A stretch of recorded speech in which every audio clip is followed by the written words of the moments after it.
우리 인사 나눌 텐데요. 오늘 인사를 준비를 하진 않았는데 우리 함께 인사 나눌 때 한번 이렇게 했으면 좋겠습니다. 종교개혁 기념주일이니까 변화됩시다 이렇게 한번 해볼까요? 자, 인사 나누겠습니다. 변화됩시다. 변화합시다. 네, 변화되되 좋은 쪽으로 변화되시길 바랍니다. 네, 나쁜 쪽으로는 변화되지 마시고 좋은 방향으로, 선한 방향으로, 하나님이 기뻐하시는 방향으로 변화될 수 있기를 주님의 이름으로 축복합니다. 오늘 본문의 말씀을 우리 함께 다시 한번 읽었으면 좋겠습니다. 우리 김기태 집사님이 잘 읽어주셨는데 주보를 만들다 보니까 전에도 보니까 딱 한 절 있는데 김기태 집사님이 담당하셨는데 오늘도 딱 한 절이어서 복이 있다 그런 생각을 해봤습니다. 물론 많이 길게 읽는 것도 복인데 또 이렇게 짧고 굵게 말씀을 읽는 것도 복이다 그런 생각을 해봤습니다. 로마서 12장 2절 말씀 다 함께 읽도록 하겠습니다. 시작. 너희는 이 세대를 본받지 말고 오직 마음을 새롭게 함으로 변화를 받아 하나님의 선하시고 기뻐하시고 온전하신 뜻이 무엇인지 분별하도록 하라. 아멘. 너희는 이 세대를 본받지 말라 이렇게 말씀하고 있습니다. 그러니까 모든 사람이 다 가고 있는 그 길, 이 세대가 행하고 있는 그 길을 따르지 말라. 그것을 분별해야 된다라고 우리에게 가르쳐 주고 있습니다. 남이 가니까 그냥 가는 것이 아니라 분별해서 그곳이 가야 될 길인가, 특별히 그리스도인으로서 행해야 될 일인가를 분별할 수 있는 지혜가 필요하다라고 하는 것입니다. 그래서 우리가 그것을 위해서는 마음을 새롭게 해야 된다. 마음이 새롭게 됨을 받아야 된다라고 하는 것을 우리에게 가르치고 있습니다.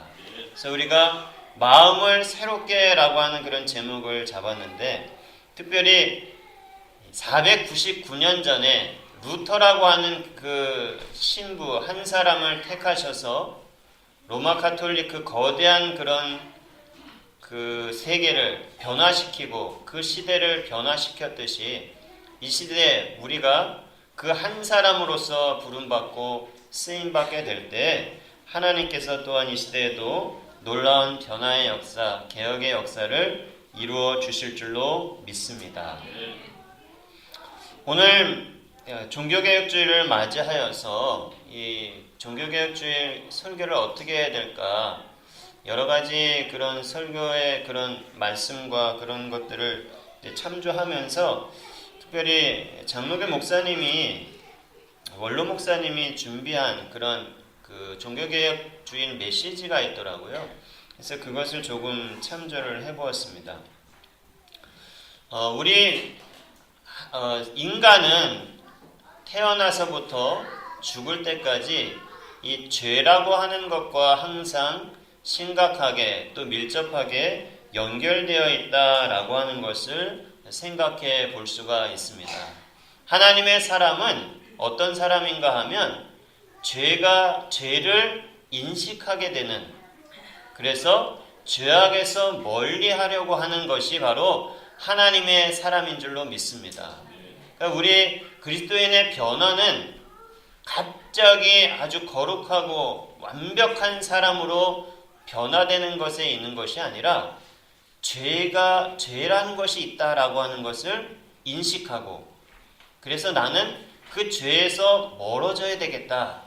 그것을 또한 생각하고 또한 그것을 위해서 노력하고 또 그것을 위해서 하나님께 도움을 구하는 그런 변화를 위해서 시작하는, 변화를 위해서 도전하는 그런 사람이 바로 그리스도인인 줄로 믿습니다. 그러나 시간이 지나면서 자꾸 인간은 변화되기를 싫어합니다. 어린 시절에는 변화에 대해서 나름대로 힘들지만 그것을 극복하려고 수많은 노력들을 합니다. 어린 시절에 사람이 이제 잉태가 돼서 어머니 뱃속에 있으면 그때부터는 어떻습니까? 모든 것이 다 새롭잖아요. 그렇죠? 세상에 태어나 보지를 않았으니까, 세상을 경험해 보지 않았으니까 그때부터는 모든 것이 다 새롭습니다. 그러니까 변화를 받아들이는 것은 숙명과도 같은 것이죠. 모든 것이 다 새로운 것입니다. 변화를 받아들일 수밖에 없습니다. 그러나 시간이 지나면 어떻게 됩니까? 익숙해지죠. 그래서 해 아래 새 것이 없다. 어제 있었던 것이 오늘 있고 오늘 있었던 것이 내일 있을 것이고 허무하다. 이렇게 되는 거죠. 그러다 보니까 변화하고 싶은 생각도 없고 변화에 대한 그런 열망도 사라지게 됩니다. 그냥 현실에 순응하여서 그냥 이대로 살아가는 것이 편하고 좋다라고 생각되어집니다. 그래서 성경에 보면은 베드로가 이곳이 좋사오니 이곳에 초막 3개를 지었으면 좋겠습니다. 그렇게 예수님께 말씀을 드리다가 혼이 나죠.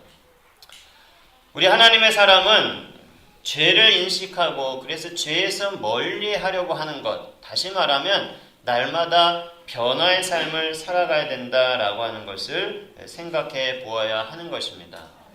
로마 가톨릭이 변화하지 않고 또 오히려 타락함으로 인하여서 잘못된 그런 것들을 교인들에게 강요하게 되어질 때 루터라고 하는 그런 사람이 비텐베르크 성당의 그 성당 그 정문에다가 95개조 반박문을 이제 걸면서 종교개혁이 시작이 되었습니다. 그래서 종교개혁하니까 저는 다시 말하면 교회개혁이다 이렇게 해야 되겠다라는 생각을 해보았습니다. 왜냐하면 그 당시에 종교하면 하나밖에 없었거든요. 그 당시 유럽에는 종교가 다양한 종교가 아니라 오직 하나였습니다. 그러나 요즘에는 종교가 많기 때문에 교회개혁이다 이렇게 해야 될 것 같다라는 생각을 해보았고요. 또 교회개혁을 하기 위해서는 교회 전체를 바꾸는 것은 쉽지 않다 그런 생각을 해보았습니다. 그러나 내가 변하면 언젠가는 세상도 변하고 또한 교회도 변하지 않을까 그런 생각을 해보았습니다. 이 루터라고 하는 한 사람이 하나님의 말씀을 바르게 붙들고 변화되었을 때 그래서 이 95개조 반박문을 이제 걸면서 로마 교회가 바뀌어야 된다라고 하는 것을 세상에 알리게 되었습니다. 그 반박문의 첫 번째 내용은 이렇습니다. 우리 주 예수 그리스도께서 회개하라고 했습니다. 이 말의 뜻은 그리스도인이라 할지라도 생활 속에서 잘못한 것이 있다면 그것을 회개하면서 살아가야 한다는 것입니다. 너무나 맞는 말인데 요즘에도 구원파는 이것을 부인합니다. 한번 구원받은 사람은 죄에서 멀어졌기 때문에 회개할 필요도 없다라고까지 가르칩니다. 그러나 한번 구원받은 그리스도인이라 할지라도 의롭게 된 사람이라 할지라도 생활 속에서 범하는 그런 잘못과 범죄들을 날마다 회개하면서 살아가야 한다라고 하는 것입니다. 첫 번째로 우리가 생각해 봐야 될 것은 의인의식을 버리고 죄인의식을 지니고 회개와 참회의 삶을 살아가야 하는 것이 바로 그리스도인의 삶이라고 하는 것입니다. 조금 어려운가요? 그리스도인은 구원받았다라고 하면 의인이 되었다라고 그렇게 표현을 합니다. 이것은 신학적인 용어죠. 의인, 칭의, 그렇게 의롭다 칭함을 받는다. 영어로는 justification, 발음은 안 좋지만 의롭게 되었다라고 칭함을 받습니다. 그렇다고 그리스도인이 완벽한 의인은 아니다라고 하는 것입니다. 그래서 이것을 다르게 표현하면 용서받은 죄인이다라고 표현을 합니다. 그런데 어느샌가 우리 그리스도인들이 내가 주님께 구원받고 의롭게 되었다고 하는 것을 착각하여서 스스로를 의인이다라고 생각을 합니다. 그러다 보니까 변화되고자 하는 그런 마음도 없고 회개하고자 하는 그런 마음도 없습니다. 제가 몇 군데 제가 섬겼던 교회 말고 다른 교회 몇 군데를 탐방하면서 예배를 드린 적이 있습니다. 근데 그 예배 순서는 다 조금씩 다른데 참회기도 순서가 있는 교회들이 간혹 있더라고요. 그래서 저는 뭐 아무 생각 없이 그냥 그 순서에 참여해서 참회기도를 했는데 하면서 느낀 것이 무엇인가 하면 참회기도를 하겠습니다 라고 하고 이제 사회자가 인도를 하면 굉장히 조용해집니다. 이 참회기도를 통성으로 하도록 그렇게 순서가 되어 있는데 조용해져요. 그래서 아마 속으로 하나 보다. 자기 죄를 이제 고백하는 것을 남이 들으면 안 되니까. 그런데 꼭 그런 것 같지는 않다라고 하는 생각을 해보았습니다. 저분들이 정말 회개한다고 한다면 회개하는 뭔가가 느껴져야 하는데 별로 그런 것이 느껴지지 않는 것을 보았습니다. 그러니까 참회기도라고 하는 것이 예배 순서에 굉장히 중요하게 들어가 있는데 그러나 그것을 참여하는 사람은 그 회개라고 하는 것에 대해서 심각하게 생각하지 않는 것이 아닌가. 제가 그분들의 마음속에 들어가지는 않았으니까 정확한 것은 모르지만 느낌에 그렇지 않은가 그런 생각을 해보았습니다. 구원받은 하나님의 사람이 완벽한 의인이 된 것이 아니고 늘 죄인이라고 하는 것을 생각하면서 회개하면서 참여하면서 살아가야 하는데 언제부턴가 죄에 대해서 무감각하게 또 잊고 살아가고 있지는 않은가 생각을 해봅니다. 마태복음 4장 17절 말씀을 보면 예수님께서 회개하라 천국이 가까웠느니라 라고 말씀하고 있습니다. 그러니까 천국에 들어가길 원하는 사람은 회개부터 해야 된다라고 하는 것을 예수님께서 가르쳐 주셨습니다. 그리고 예수님께서는 의인을 부르러 온 것이 아니라 죄인을 부르러 왔다라고 말씀하셨습니다. 그러니까 스스로를 의인으로 자부하는 사람은 예수님이 찾으시는 사람이 아니라고 하는 것입니다. 겸손하게 내가 죄인임을 고백하면서 주님 앞에 나아가는 사람, 그 사람이 주님의 부르심을 받아 천국의 백성이 되는 줄로 믿습니다. 그래서 우리 하나님의 사람은 회개를 잘하는 사람이 진정한 하나님의 사람인 줄로 믿습니다. 그래서 겸손하게 고개 숙이고 주님 앞에 회개하며 참회하며 주님의 긍휼하심을 구하는 사람, 그것이 바로 하나님의 사람인 줄로 믿습니다. 특별히 우리가 이 회개하며 참여하며 나아갈 때 이 회개는 하나님께서 우리에게 허락하시는 것이다 라고 하는 것이 바로 종교개혁의 전통입니다. 당시에는 교황이 또 신부가 죄를 사해준다라고 그렇게 생각하는 경향이 있었습니다. 그러다 보니까 면죄부, 또 요즘에는 조금 용어가 다르게 면벌부라고 표현을 하는데 어찌되었던 면죄부가 되었던 면벌부가 되었던 그것을 통해서 죄를 해결하고자 하는, 특별히 그 당시에는 죽은 자의 죄를 그렇게 해결하려고 하는 그런 경향이 있었습니다.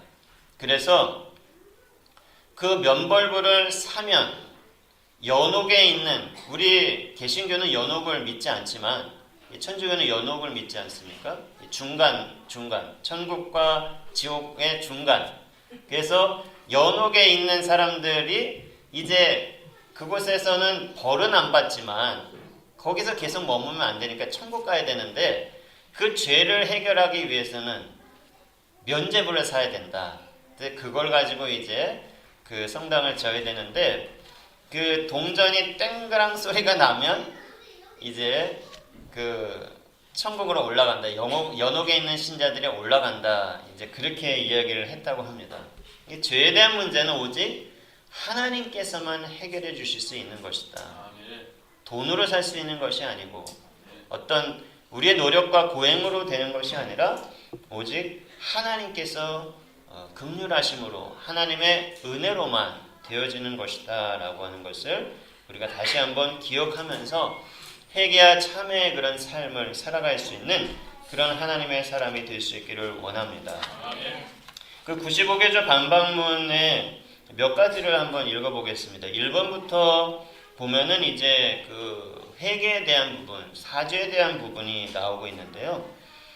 첫 번째는 그리스도인이 회개하면서 살아가야 된다라고 하는 내용이고, 두 번째는 예수님이 회개라고 하신 말의 뜻은 신부에게 죄를 자백하는 고해성사와 관련이 없으며 죄를 사면해주는 속죄의식과도 관련이 없습니다. 3. 회개는 다만 마음으로 하는 반성뿐 아니라 외적으로 모든 욕정을 죽이는 고행의 노력이 또한 있어야 합니다. 4. 참된 마음의 반성은 자기를 미워하는 것이니 이것은 우리가 천국에 들어갈 때까지 계속되어야 합니다. 5. 교황은 자기와 자기 교회가 만든 법을 범한 죄 외에는 그 누구의 죄도 사면할 권한이 없습니다. 이 5번만 들어도 정말 목을 걸고 루터가 종교개혁을 한 것이다라고 하는 것이 느껴집니다. 교회를 또 교황의 그런 권위를 인정하지 않는 것은 그 당시에 있을 수 없는 것이고, 이렇게 되면 화형당해야 됩니다. 그러나 한 사람이 목숨을 걸고 이제 개혁을 하고 변화를 이루게 되었던 것을 생각해 볼 때 이 종교개혁이라고 하는 것, 변화되어야 된다라고 하는 것이 그렇게 쉬운 일이 아니다라고 하는 것을 생각해 볼 수가 있습니다. 특별히 500주년을 앞두고 있는 우리가 오늘부터라도 우리의 삶에 대해서 또 우리의 교회를 위해서 더욱더 기도하고 교단을 위해서 기도하면서 500주년을 맞이할 수 있는 그런 하나님의 사람이 되어야 될 줄로 믿습니다. 위대한 신앙의 선진들은 다 회개하는 사람이었고 회개를 가르치는 그런 사람이었습니다. 또한 그 삶을 몸소 실천하는 사람이었다라고 하는 것입니다. 예수님은 우리와 같은 그런 성정을 가지고 계셨지만 죄는 없으셨다고 말씀하고 있습니다. 그분이 죄의 유혹이 없었다는 것이 아니라 그 모든 것들을 이기셨다라고 하는 것입니다. 비록 우리는 그것을 이기지 못하여서 실수하고 범죄하지만 회개함으로 죄를 이기고 죄에서 멀어질 수 있는 그런 하나님의 사람이 되어야 되겠습니다. 두 번째로 우리가 생각해 봐야 될 것은 우리 하나님의 사람은 이기주의를 버리고 하나님의 영광을 위해서 하나님의 나라를 위해서 살아가는 삶이 되어야 한다라고 하는 것입니다. 예수님께서는 누구든지 나를 따라오려거든 자기를 부인하고 자기 십자가를 지고 나를 따를 것이니라 라고 말씀하고 있습니다. 그리고 요한복음 8장에도 보면은 내 영광을 위해 사는 것이 아니라 하나님의 영광을 위해 살면 하나님께서 우리에게 영광을 주신다라고 말씀하고 있습니다. 그러니까 우리는 하나님께서 주시는 영광을 위해서 살아야 한다라고 하는 것이죠. 내가 높아지기 위해서 살아가는 것이 아니라 하나님을 높이면 또한 우리도 높아지게 된다라고 하는 것을 우리에게 말씀하고 있습니다. 또한 하나님의 영광을 나타내기 위해서는 나를 높이는 것이 아니라 나보다 다른 사람을 낮게 여기고 높이는 그런 삶을 살아야 된다라고 하는 것을 우리에게 가르쳐 주고 있습니다. 그러므로 우리 하나님의 사람은 이기주의를 버리고 이타주의로 더 나아가서 하나님의 영광을 위해서 살아가는 하나님의 사람이 되어야 될 줄로 믿습니다. 오늘 새벽에도 담임 목사님께서 말씀하셨듯이 그 10명이 관광버스 그 사고로 인하여서 화재로 인하여서 이제 목숨을 잃을 때 4명을 구한 그런 윤리교사 이야기를 들었죠. 그분이 신앙 기독교인인지 그거는 잘 모르겠습니다. 어쨌든 세상에서도 또 타종교인들도 얼마든지 이타적인 그런 선한 일을 할 수가 있습니다. 참 귀한 일이라고 할 수가 있는데 우리는 그것을 넘어서 하나님의 영광을 위해서 살아가야 한다라고 하는 것을 우리가 다시 한번 새길 수 있기를 원합니다. 하나님의 영광을 위해서 나를 부인하고 자신을 부인하고 나아가는 그런 삶이 되어야 된다라고 하는 것입니다. 루터의 종교개혁은 자신의 유익을 위해서 한 것이 전혀 아니었습니다. 종교개혁을 한다고 자기가 유명해지는 것도 아니고 또 권세가 생겨지는 것도 아니고 돈이 생기는 것도 아니고 오히려 그것을 하면 자신이 정말 죽을 수밖에 없는 것은 누구라도 아는 일이었습니다. 그러나 그것을 위해서 헌신했다라고 하는 것이죠. 실제로 종교개혁을 했던 것은 루터만이 한 것은 아닙니다. 그 이전에도 많은 사람들이 종교개혁을 위해서 헌신했지만 그분들은 대부분 순교했던 것을 볼 수가 있습니다. 목숨을 걸고 자신의 유익을 위해서가 아니라 하나님의 영광을 위해서 헌신하는 사람, 그것이 바로 하나님의 사람 또한 개혁을 이루는 그런 사람이 되는 줄로 믿습니다. 세 번째로 우리가 생각해 봐야 될 것은 세상의 유행과 또 프로그램과 세상의 것들을 추구하는 삶이 아니라 오직 하나님의 말씀에 전력을 다할 수 있는 그런 하나님의 사람이 되어야 될 줄로 믿습니다. 종교개혁에 세 가지 중요한 그런 표가 있습니다. 그 중에서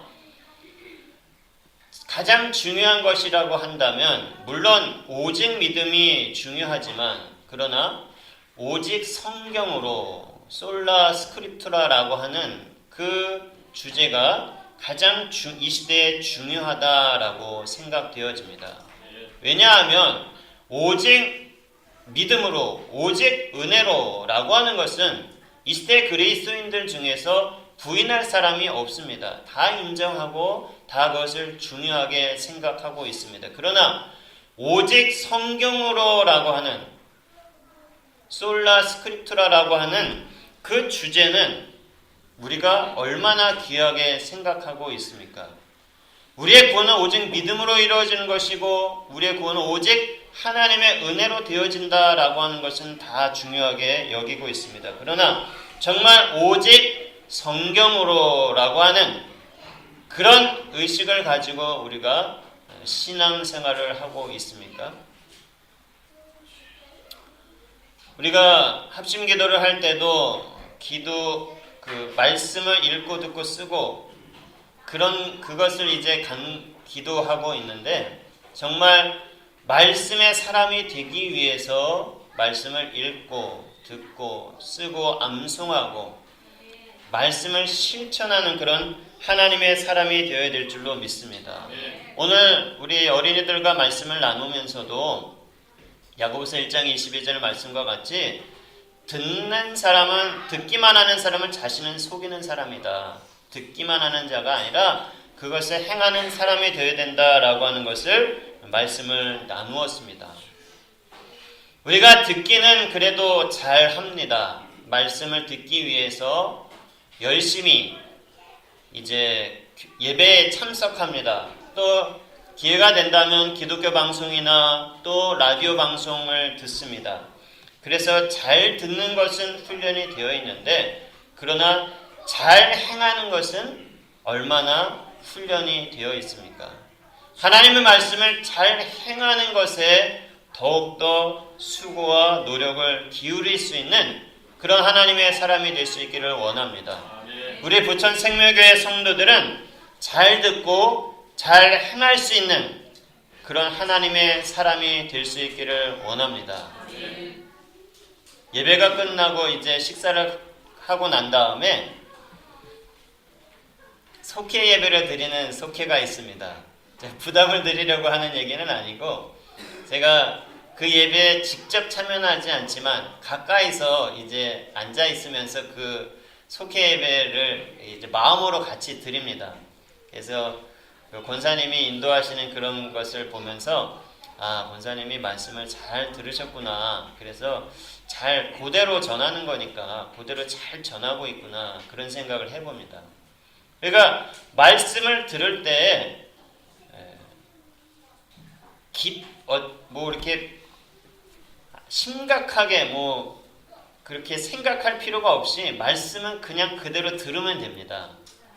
이제 말씀을 전하는 사람이 그것을 요리로 치면은 잘 먹을 수 있게 나름대로 자신이 가지고 있는 최고의 실력을 가지고 또 하나님께 기도하면서 준비하는 것이거든요. 그럼 그것을 잘 먹으면 됩니다. 그런데 그것을 받아 먹을 때, 드실 때 그것을 가지고 새로운 요리를 하려고 하시면 안 됩니다. 네.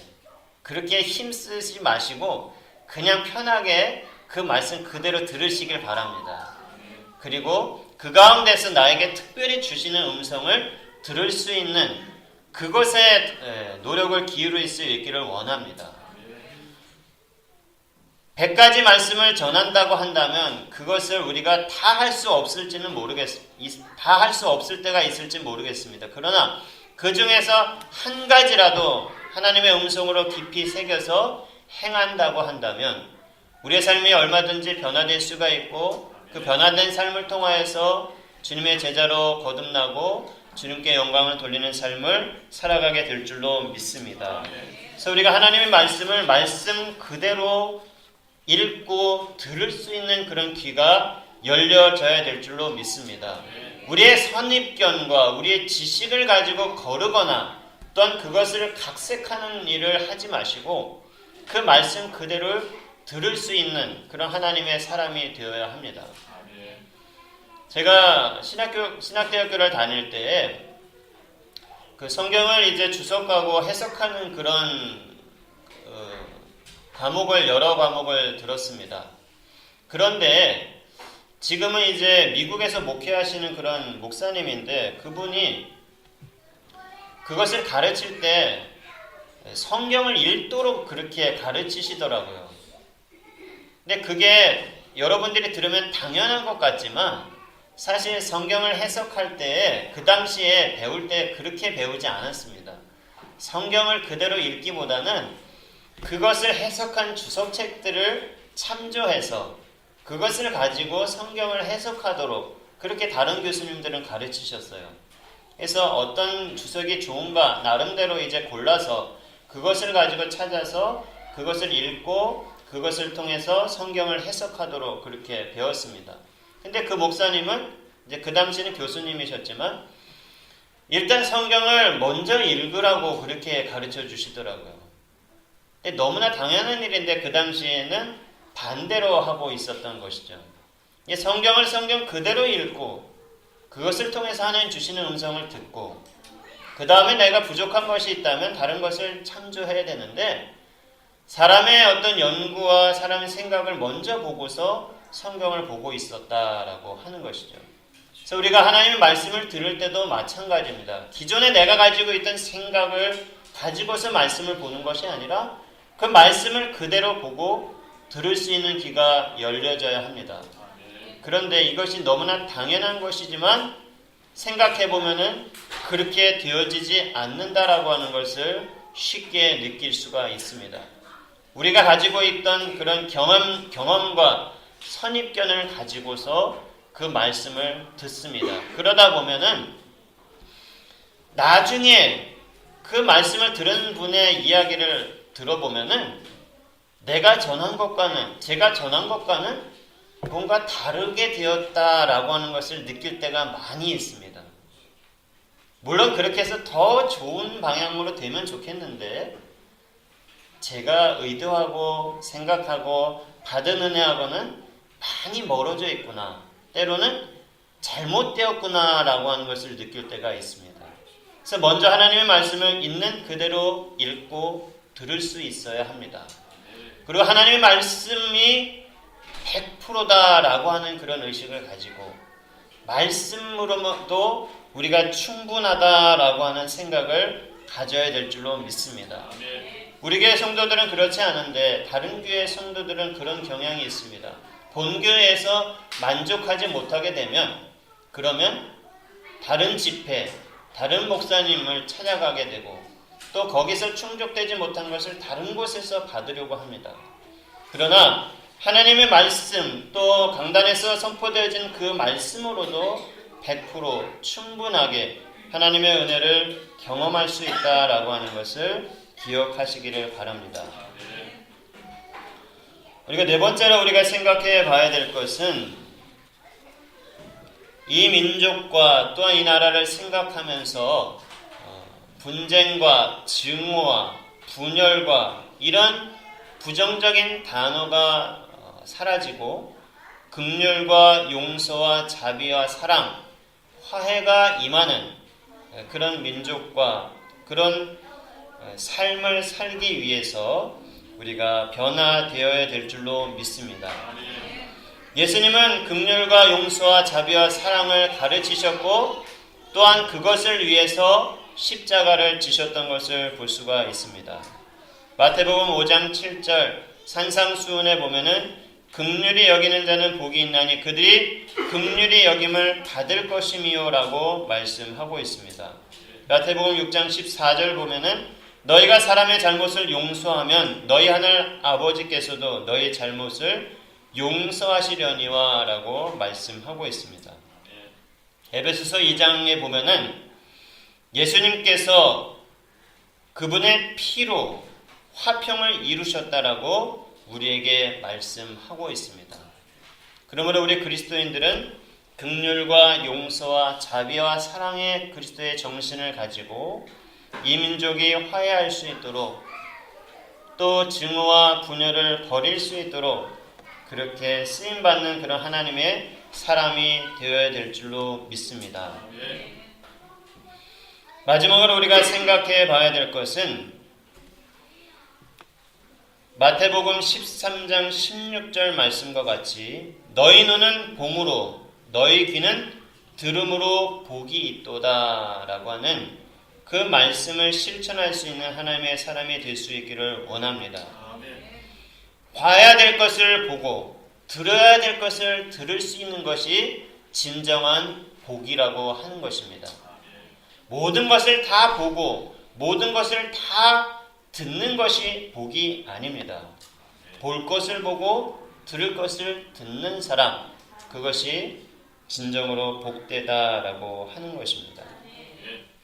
특별히 성경에 보면은 선한 사마리아 사람의 그런 비유가 나타나고 있습니다. 거기서 보면은 선한 사마리아 사람은 신음하는 그런 고통하는 사람을 눈으로 보고 그의 신음을 귀로 듣고 그에게 자비를 베풀었다라고 하는 것을 우리에게 가르쳐 주고 있습니다. 우리는 무엇을 보고 무엇을 듣고 있습니까? 진정으로 그리스도인으로서 들어야 될 것을 듣고 봐야 될 것을 보고 그래서 그들에게 자비를 베풀 수 있는 그들에게 사랑을 베풀 수 있는 그런 하나님의 사람이 될 수 있기를 원합니다. 어떤 분이 그런 얘기를 하더라고요. 요즘에 불교가 많이 이렇게 성장을 하고 있는데 그 원인을 그분은 그렇게 얘기를 하더라고요. 양로원 그리고 유치원 그리고 또 한 가지 뭔가를 얘기했는데 기억이 안 납니다. 어쨌든 절에서 그런 것들을 운영을 한대요. 그런데 이제 그것을 하면서 은근슬쩍 뭘 하냐면 그 절을 이제 포교를 하는 거죠. 포교. 가족 참여 뭐 프로그램 그렇게 해가지고 유치원에서도 이제 부모가 참여할 수 있게끔 하고 양로원이나 요양원 뭐 이런 곳에서 이제 그런 가족들이 참여할 수 있도록 그렇게 합니다. 그래서 자신들의 그런 선행을 나타내고 또 자신들의 가르침을 은연중에 그렇게 하면서 포교를 한다라고 하는데 그것이 잘 먹혀 들어간다라고 그렇게 얘기를 했다고 합니다. 우리가 어떤 수단으로서가 아니라 진정한 하나님의 사람이라고 한다면 하나님께서 가르치시고 보여주신 그런 자비와 사랑과 용서의 정신을 가지고 고통하는 사람, 신음하는 사람들을 가서 위로해 줄 수 있는 그렇게 되면 그들이 하나님의 사랑을 경험함으로 인하여서 하나님의 품으로 돌아오게 된다라고 하는 것이죠. 불교의 이야기를 했지만 그래서 그들은 자신을 종교를 포교하고 또 그것을 가지고서 이제 성장하고 있다라고 하는 것을 들을 때 우리가 해야 될 일인데 우리가 그것을 얼마나 하고 있는가? 정말 고통하는 이들에게 찾아가고 있는가? 신음하는 소리를 듣고 있는가? 아니면 외면하고 있는가를 생각해 보았습니다. 그래서 우리의 눈이 봄으로 복되고 들음으로 복이 될 수 있기를 원합니다. 그래서 그리스도인으로서 봐야 될 것, 들어야 될 것을 바라볼 수 있는, 들을 수 있는 그런 은혜가 있기를 원합니다. 그렇게 되어질 때 우리가 변화될 수가 있습니다. 그런 성도들이 모여지면 교회가 변화됩니다. 또한 교단도 변화됩니다. 또한 교회가 변화되면 이 사회는 자연적으로 변화될 수가 있습니다. 사회의 잘못된 것을 바라보면서 비판하고 정죄하기에 앞서서 내가 변화될 것이 무엇인가 그것을 다시 한번 생각할 수 있는 그런 종교개혁주일이 될 수 있기를 원합니다. 더불어서 오직 믿음, 오직 은혜, 오직 성경으로라고 하는 그런 종교개혁의 정신을 다시 한번 가슴에 새기고 오직 말씀으로 하나님께 영광을 돌리며 변화된 삶을 살아갈 수 있는 주의 사람들이 될 수 있기를 주님의 이름으로 축복합니다. 기도하겠습니다. 하나님 은혜와 사랑을 감사합니다. 저희들을 사랑하여 주셔서 하나님의 자녀 삼아주시고 하나님의 그 귀한 뜻을 따라 살아갈 수 있게 하시니 감사합니다. 날마다 변화될 수 있기를 원합니다. 날마다 주님을 쫓기를 원합니다. 자기를 부인하게 하여 주시고 겸손하게 주님 닮을 수 있도록 인도하여 주옵소서. 감사드리며 예수님 이름으로 기도하옵나이다. 아멘.